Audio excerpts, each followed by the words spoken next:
This meeting is being recorded. Okay, my name is Darren, and I am a compulsive overeater. Um, Thank you for inviting me. Um, I live out here in the Los Angeles area. I've been in OA since 2013. Um, let's see here. Um, right now, I am abstinent 2 years, 7 months. Um, down about 85 pounds. Um, my highest weight was about 375, I believe. Um, and so basically, what it was like when I was growing up, I didn't think I had any type of issues with food. Um, Actually, I was weight wise, I was a normal skinny kid. So, that, basically was how I sort of saw things. I was normal like everybody else, so to speak. But then as I got older, I looked back and I realized a few things. I remember one thing happened to me probably when I was in the second grade or first grade, might have been even earlier than that. I do remember someone trying to force me to eat my lunch. And it was just so demanding when I was at school. And I think that was a traumatizing to me. The other thing is, as when I was growing up, I didn't realize that um, I didn't realize that I had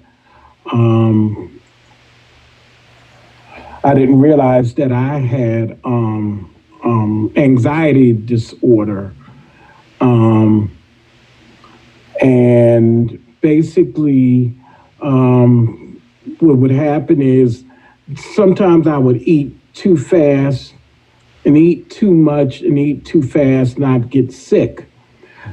Um, and then also there, I had what they call, basically a nervous stomach, nervous about being around people and different things like that. I didn't know that at that time, but I do know that I would eat and then I would try to later make up for that, which I basically regurgitated or upchucked or whatever they call it, nauseous. Um, and try to make that up in the meal later. I don't know whether these things were overeating, eating disorders or anything like that. I don't know, or whether they were the foundation for what got me to where I am. The other thing, growing up, I thought we were not well off. I grew up in Baltimore, Maryland. My parents were divorced. Um, and so basically, we didn't talk about a lot of things.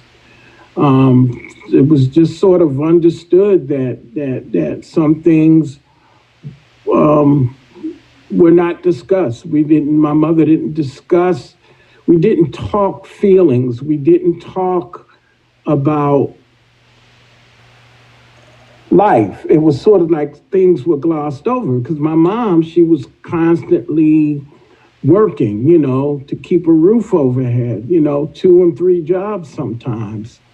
And so, I mean, me and my brother, we came out okay, but it was just that thing of and then there was some trauma with my mother being in a bad relationship, and um, you know, and then also my parents being divorced, and then just growing up with a lot of type of trauma, not as bad as the worst thing, but you know, realizing and looking back, it was enough that I held on to some of that stuff.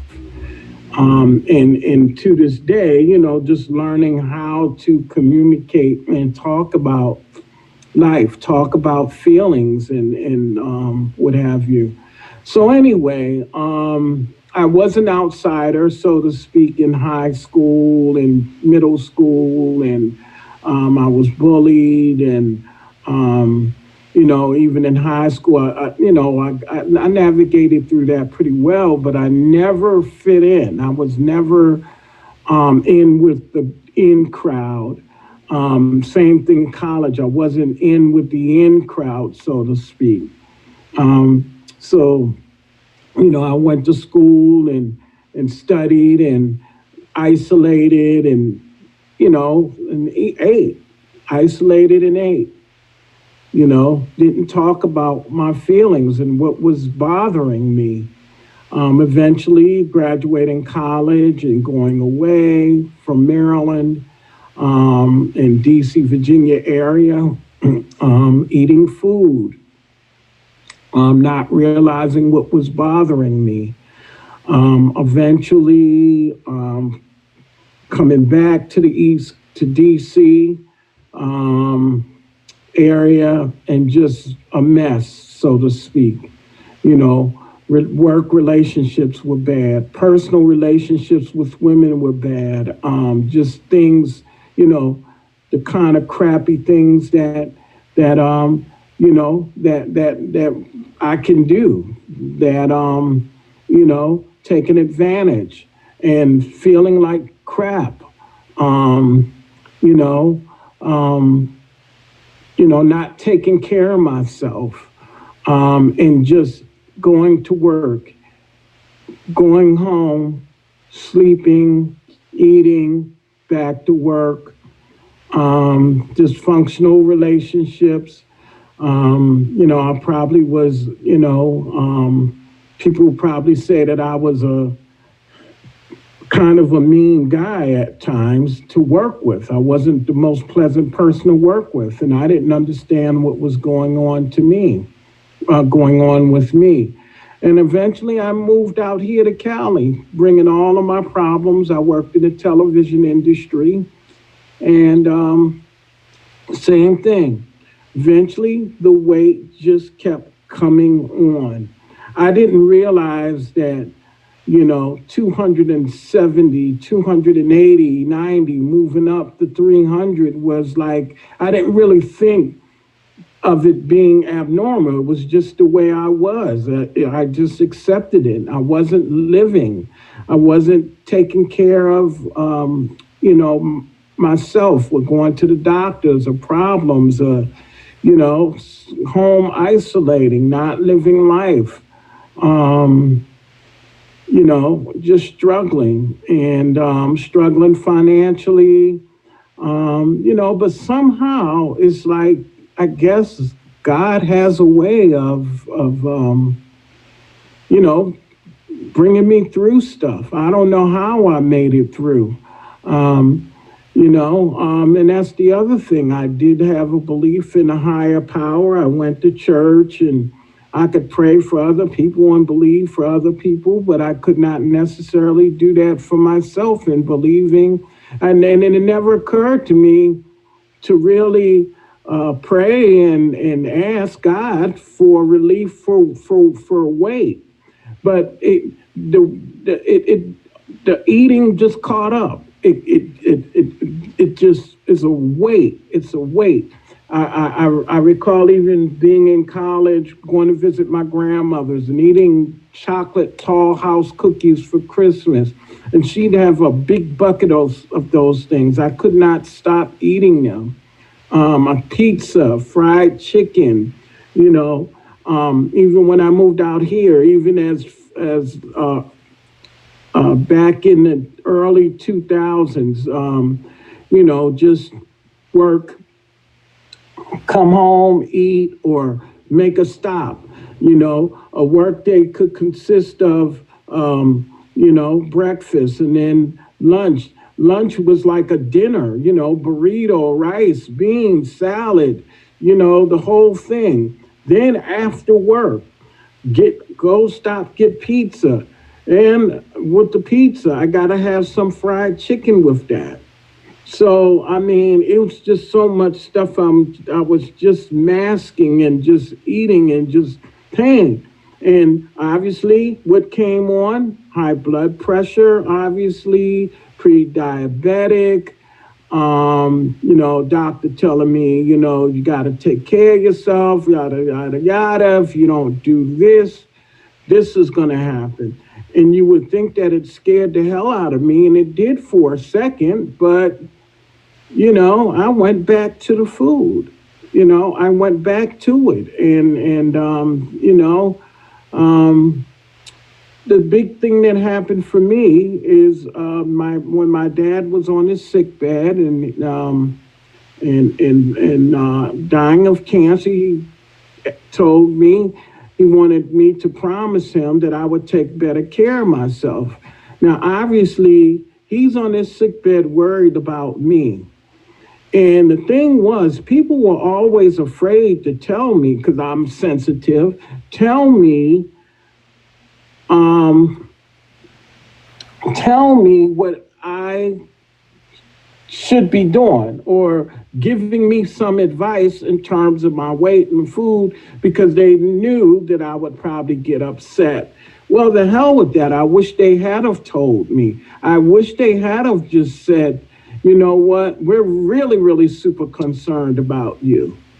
But my dad, he did it. I promised him, and that began with me going to a trainer. And the trainer, who happened to be an OA fellow, I did not know that, told me, you're going to waste your time and money with me training you, because you're not dealing with the root of it.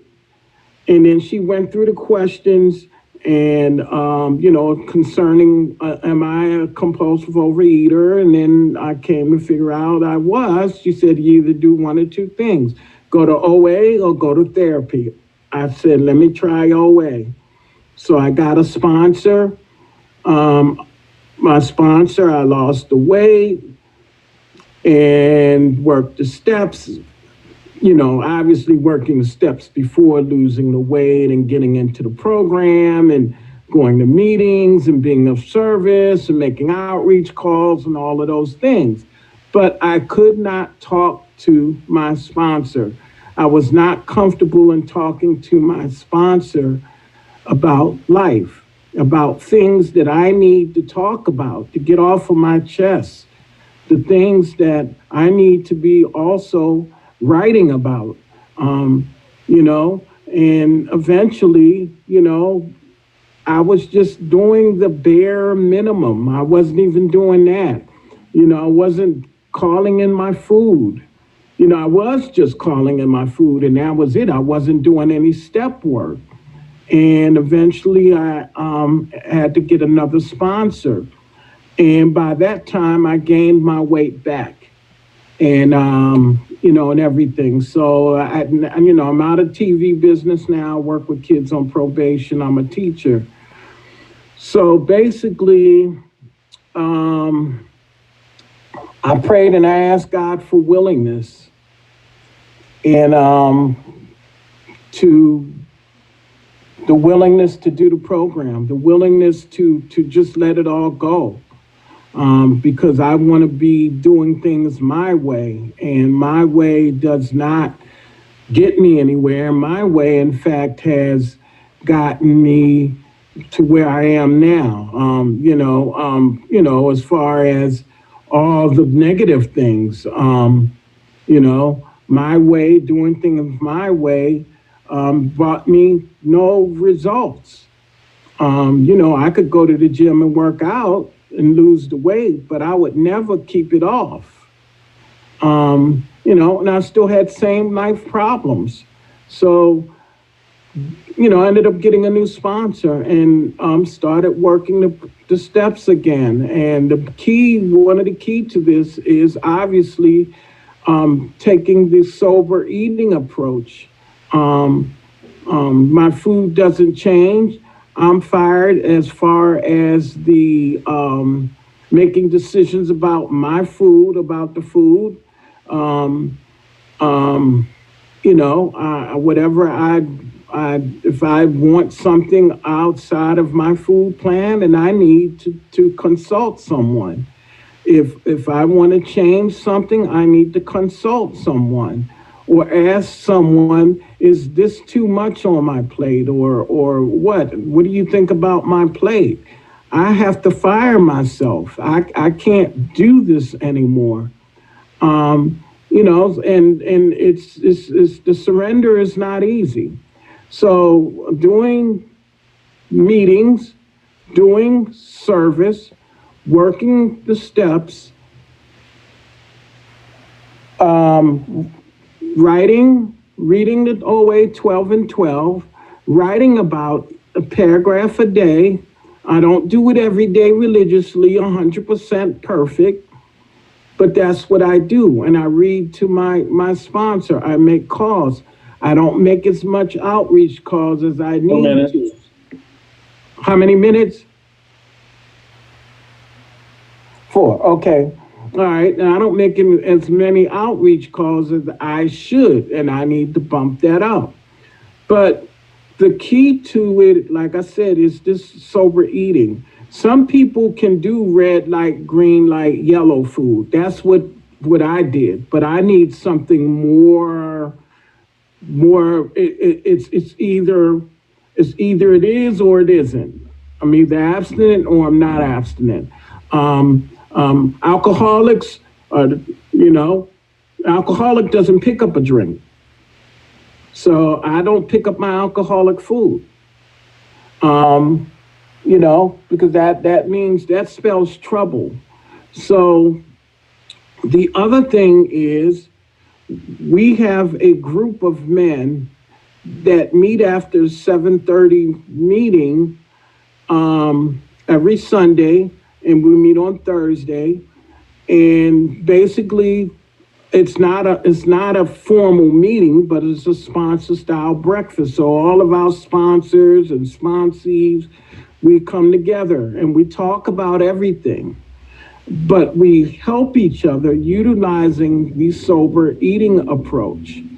And so everything we talk about, but it all goes back to the food. It just, for whatever reason, obviously, it goes back to the food.